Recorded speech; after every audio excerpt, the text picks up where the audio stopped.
Hello friends, welcome back to our channel. तो दोस्तों, आज के वीडियो में हम एक शॉर्ट स्टोरी पढ़ने वाले हैं और बहुत अच्छी सी और बहुत फेमस स्टोरी है ये। ओ हेनरी के द्वारा लिखी हुई है। ओ हेनरी का रियल नाम जो है वो विलियम सिडनी पॉटर था, लेकिन फिर इन्होंने शुडोनिम ओ हेनरी से लिखना शुरू किया। और आज की जो स्टोरी है इसका नाम है the gift of the Maggi. तो शुरू करते हैं। सबसे पहले सेटिंग देख लेते हैं कि कौन सी जगह के बारे में है। तो ये कहीं न्यूयॉर्क के बारे में है, जहाँ पर एक डिलिंगम डिलिंगम जो है वो उनका सरनेम है। और ये कपल एक सेकंड स्टोरी फ्लैट में रहता है और शेबी यानी कि बहुत इकोनॉमिक कंडीशन जो है वो इनकी बहुत ज़्यादा वीक है। टाइम जो है वो क्रिसमस इवनिंग का है, बहुत टाइम पहले। वेदर कंडीशन जो है वो कोल्ड या विंटर का सीज़न होता है क्रिसमस टाइम पे, तो ये कोल्ड या विंटर सीज़न यहाँ पे चल रहा होता है। सोशल कंडीशन की अगर बात की जाए तो ये डिलिंगम कपल जो है वो फाइनेंशियली अनस्टेबल या स्ट्रगलिंग पोजीशन में होता है। तो इसके अराउंड पूरी स्टोरी लिखी गई है कि कैसे वो कपल जो हैं वो आपस में म्यूचुअल अंडरस्टैंडिंग से सब कुछ ठीक करने की कोशिश करते हैं। कैरेक्टर में पहला कैरेक्टर जो है वो हमारा है डेला यंग। ये जिम की वाइफ है। जिम और डेला दोनों कपल हैं। जिम जो डेला है वो एक हाउसवाइफ है और ये पॉवर्टी का एक ऑब्जेक्ट है यहाँ पर। जिम जो है वो यंग थिन मैन 22 ईयर्स का लगभग है और वो बहुत सारी कोशिशें करता है ताकि वो खुद को और अपनी वाइफ को सपोर्ट कर सके अपनी थोड़ी बहुत इनकम में। और अपनी पंक्चुअलिटी से वो लाइफ जीता है और कंस्टेंटली वो अपने वॉच को देखता रहता है, क्योंकि उसके पास में एक गोल्ड वॉच होती है, उसको देखता रहता है। मैडम सॉफ्रनी जो है वो कोल्ड टफ बिजनेस वुमेन है, जिसको डेला जो है वो अपने स्टोरी के अंदर हेयर को सेल कर देती है। तो स्टोरी जो है वो यहाँ से शुरू होती है कि जिम और डेला हस्बैंड और वाइफ हैं और वो एक रेंटेड अपार्टमेंट में रहते हैं न्यूयॉर्क में। वो बहुत पुअर होते हैं और रिसेंटली जिम की जो सैलरी है वो एक हफ्ते की $30 से कट होकर $20 रह गई है। और जिसकी वजह से उनको अपनी फाइनेंशियल कंडीशंस को मीट करना, जो डिमांड्स है उनको मीट करना बहुत मुश्किल हो रहा है, क्योंकि रेंट और ग्रॉसरीज के बाद में उनके पास बहुत कम पैसे बच पाते हैं। तो एक क्रिसमस का टाइम आने वाला होता है और कुछ ही टाइम बाद में तो डेला सोचती है कि इस क्रिसमस इवनिंग पे मैं कोई जिम के लिए गिफ्ट खरीदूं। और स्पेसिफिकली वो ये सोचती है कि मेरे हस्बैंड के पास एक गोल्ड वॉच है, तो मैं उसके लिए एक चेन खरीदूं उस वॉच के लिए। तो उसके पास बहुत ज़्यादा पैसे नहीं होते और लेकिन जिम को अपनी वॉच पे काफ़ी ज़्यादा प्राउड है। तो साथ ही साथ में डेला पे भी काफ़ी प्राउड है।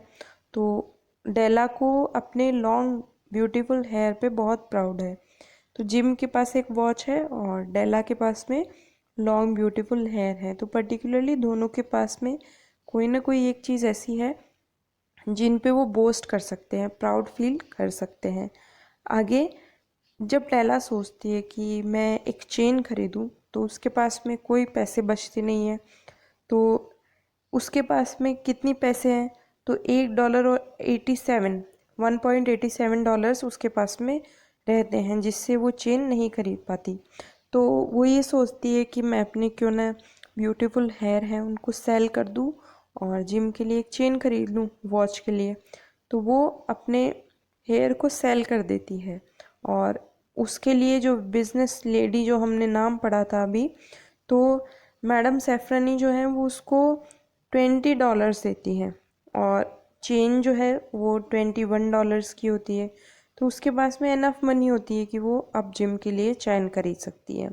तो वो घर आती है और जिम के लिए डिनर बनाती है और उसका बहुत एगरली वेट करती है। और वो काफ़ी ज़्यादा वरिड भी है कि जिम जब आएगा और बहुत शॉक्ड होगा कि उसने अपने हेयर को कट करवा दिया है। उसके बाद में जिम घर पे आता है और वो देखता है कि डेला के हेयर बहुत शॉर्ट है और वो बहुत ज़्यादा डर जाता है।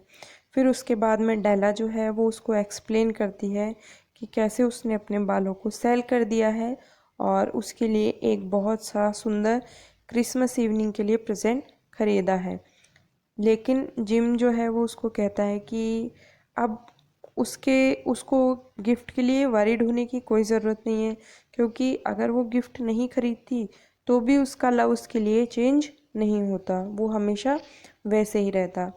फिर जब बाद में शॉकिंग का रीज़न वो एक्चुअल में बताता है कि वो भी उसके लिए, डेला के लिए बहुत सुंदर सा क्रिसमस डे का प्रेजेंट लेकर आना चाहता था, और वो एक प्रेजेंट पेपर में लिपटा हुआ उसको देता है।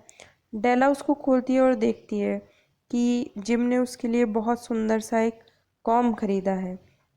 तो कुछ दिन पहले डेला और जिम किसी शॉप में गए होंगे और डेला को एक कॉम पसंद आ गया होगा, तो लेकिन वो बहुत एक्सपेंसिव होने की वजह से वो उसको ख़रीद नहीं पाई।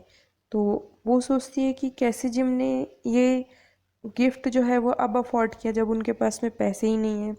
तो वो सडनली वो देखती है कि जिम का जो प्रेजेंट है वो बहुत एक्सपेंसिव है, और वो भी उसको अपना प्रेजेंट दे देती है। तो चेन बहुत ब्यूटीफुल है, और डेला उसको कहती है कि तुम अपनी इस चेन को है ना अपनी वॉच में लगा लो। तो जिम सरप्राइज होता है कि अब उसकी, क्योंकि उसने डेला के बालों के लिए कॉम खरीदने के लिए अपनी जो गोल्ड वॉच है उसको सेल कर दिया था। तो दोनों के गिफ्ट जो हैं वो एक दूसरे के काम नहीं आते, और दोनों अपने आप को फुलिश पाते हैं कि उन्होंने अपने फेवरेट चीज़ को खो दिया है। तो ओ हेनरिक बताते हैं कि वो एक्चुअल में फुलिश नहीं है, वो बहुत ज़्यादा वाइज है, क्योंकि हालांकि उन्होंने अपने वैल्यूएबल पोजेशंस जो हैं, वैल्यूएबल चीज़ें जो हैं वो हालांकि बेच दी, लेकिन उनका लव जो है वो हमेशा बना रहेगा। ठीक वैसे ही जैसे three wise people came with some kind of gift for baby Jesus Christ. जब जीसस क्राइस्ट का जन्म हुआ था तो 3 लोग अलग तरीके के गिफ्ट जीसस क्राइस्ट के लिए लेकर आए थे। एक गोल्ड लेकर आया, एक किसी तरह का गम लेकर आया, एक किसी तरह का इंसेंटिक काइंड ऑफ थिंग लेकर आया जिसमें से खुशबू आती है। तो उसका कोई रेलेवेंस नहीं था बेबी क्राइस्ट के लिए, लेकिन फिर भी वो कुछ ना कुछ लेकर आए।